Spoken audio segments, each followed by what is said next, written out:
నేను ఒక నిర్వచనం ఇస్తాను. ఒక గాడిద అంటే గాడిద ఏంటండి ఆ మాటలో ఏంటది అర్థం లేకుండానే డిబేట్లోని డిబేట్లు ఎందుకు అలాంటి ఏంటది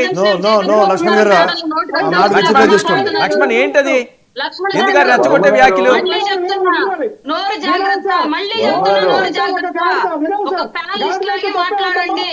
మీరేదో పవన్ కళ్యాణ్ గారికి మీకే వ్యక్తిగత గొడవలు ఉన్నట్లు ఆయన స్థాయిని మీరు ఊహించుకొని ఇష్టం వచ్చినట్టుగా మాట్లాడద్దు. ఏంటి వినేది లక్ష్మణ్ ఆ మాట వెనక్కి తీసుకోండి, ఆ మాట వెనక్కి తీసుకోండి ఫస్ట్ మీరు. అసలు నీ స్థాయి ఎంత లక్ష్మణ్ గారు, ఎందుకు నీకు అంత నోటు దొరదా? ఏం మామూలుగా నుంచి కూర్చున్నారు, కండిషన్ నుంచి కూర్చున్నారా ప్యానెల్ లో? లక్ష్మణ్ గాడిద వల్ల కష్టపడాలంటారు ప్రజలు. గాడిద వల్ల కష్టపడాలి, గాడిద కష్టపడుతుంది.